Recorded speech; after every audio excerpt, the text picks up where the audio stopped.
देऊन स्वागत होत आहे।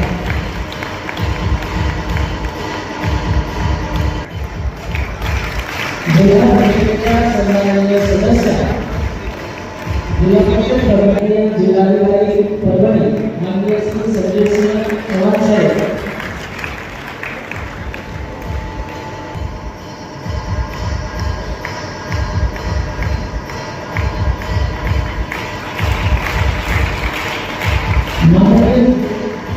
जिंतूरमध्ये आयोजित छत्रपती शिवाजी महाराज महसूल समाधान अभियानात राज्याच्या पालकमंत्री मेघना साकोरे बोर्डीकर यांनी महत्त्वाचे वक्तव्य केले आहे। शासनाच्या योजनांचा लाभ प्रत्येक पात्र घटकापर्यंत पोहोचणारच असा खंबीर निर्धार त्यांनी व्यक्त केलाय। मुख्यमंत्री देवेंद्र फडणवीस यांच्या वाढदिवसानिमित्त आणि दिवंगत अजितदादा पवार यांच्या जयंतीचे औचित्य साधून जिंतूर येथे या भव्य समाधान शिबिराचे आयोजन करण्यात आले होते। पालकमंत्री मेघना साकोरे बोर्डीकर यांच्या हस्ते या शिबिराचे शानदार उद्घाटन झाले। याप्रसंगी बोलताना त्यांनी प्रशासनाला स्पष्ट निर्देश दिले की स्टार शासकीय योजनांपासून एकही नागरिक वंचित राहता कामा नये। प्रशासनाने थेट प्रत्येक कुटुंबापर्यंत पोहोचून काम करावे। या शिबिरादरम्यान विविध शासकीय योजनांचे प्रमाणपत्र आणि साहित्य लाभार्थ्यांना सुपूर्द करण्यात आले। सोबतच उत्कृष्ट काम करणाऱ्या बीएलओंचा विशेष सत्कार करण्यात आला आणि विविध विभागांच्या माहितीपूर्ण स्टॉल्सचे उद्घाटनही करण्यात आले।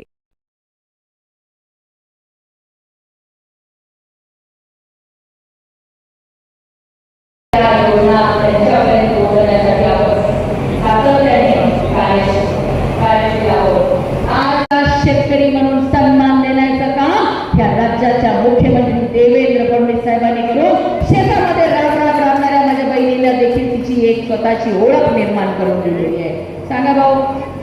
मोदी आवास योजनेअंतर्गत माझ्या वडिलांना आणि मला संजय गांधी निराधार योजनेबद्दल आमच्या वडिलांना सुद्धा शासन पेन्शन मिळते आहे आणि माझ्या धर्मपत्नीला लाडकी बहीण योजनेअंतर्गत आजपर्यंत पूर्ण हप्ते प्राप्त झालेले आहे। याबद्दल आपल्या भाजप सरकार व नरेंद्र मोदी व देवेंद्र फडणवीस यांच्या सरकारबद्दल आम्हाला खूप आदर आहे, खूप अभिमान आहे।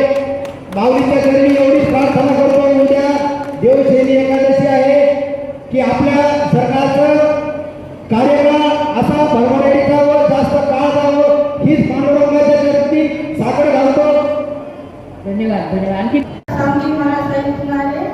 माझ्या मुलाचा ॲक्सिडेंट झाला होता, त्याचं ऑपरेशन करायचं होतं, तर आम्हाला बराच टाईम लागला ऑपरेशनला। आमचा पैशाचा काय कंट्रोल बसला गेला। मी एक दिवस येऊन एक पोटाच्या दिदीची भेट घेतली आणि त्यांनी मला मुख्यमंत्री साहेबांनी तिथून फाईल करायला सांगितली आणि त्यांनी स्वतःचा माणूस साकोरे होते, त्यांचे पुणे येथून राहतात, ते आमच्या सोबत संत साईनाथ हॉस्पिटलला पाठवलं त्यांना आमच्या सोबत आणि त्यांनी आम्ही एकही रुपया न भरता आम्हाला तिथं ॲडमिट करून घेतलं आणि तिथं ऑपरेशन मुलाचं झालं। मुख्यमंत्री साहेबांच्या निधीमधून ते कायच्या दवाखान्याचा खर्च होईल, त्या दवाखान्याचा खर्च त्यांनी भरला आणि आता मुलगा चांगला आहे, आता तो पुणे येथील शिकत आहे। धन्यवाद। राहणार कनेरवाडी, तालुका सेलू, जिल्हा परभणी।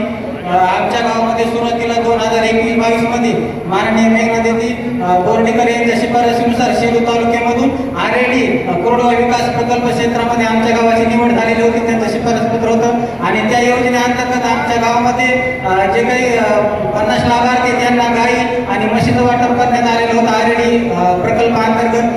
आणि त्याचप्रमाणे गांडूळ खताचे आमच्या गावामध्ये 10 शेडचे या ठिकाणी काम झालेलं आहे, त्या योजनेचा आम्ही लाभ घेतलेला आहे। त्याचप्रमाणे जे काही आमच्या गावामध्ये जे आहे किंवा मी जे आहे कांदा जाळ जे आहे, शेतकऱ्यांचा जो काही कांदा होतो तो कांदा सडू नये आणि जेव्हा माल निघतो तेव्हा त्या मालावर प्रक्रिया झाली पाहिजे, तो माल खराब होऊ नये, त्याची साठवणूक करण्यासाठी कांदा जाळ आहे। त्याचप्रमाणे आम्ही पॅक हाऊसचा लाभ घेतलेला, जे काही आपले फळबाग आहे तर ते फळबागाचं ट्रेडिंग पॅकिंग करता यावं, त्याची योग्य साठवणूक करता यावी, चांगल्या पद्धतीने तो जो काही चांगला तो माल आहे तो निवडता यावा, तो पॅक हाऊस, तर त्यासाठी पॅक हाऊस पण आम्ही पॅक हाऊसचा लाभ घेतलेला आहे। त्याचप्रमाणे राज्य आणि केंद्र शासनाचं जे काय आता आपण तर पाहतो की दुष्काळाचं सावट आहे, दुष्काळाच्या सावटासाठी ठिबक सिंचन असेल, त्याचप्रमाणे स्प्रिंकलर असेल, त्याचा आम्ही लाभ घेतलेला आहे। आणि हे अतिशय कमी खर्चामध्ये 5x5 जर गड्डा केला तर पाणी मुरेल आणि या जर पाणी जमिनीमध्ये जर पाहिलं आपण तर बोर आणि विहिरीद्वारे खूप मोठ्या प्रमाणामध्ये उपसा होत आहे।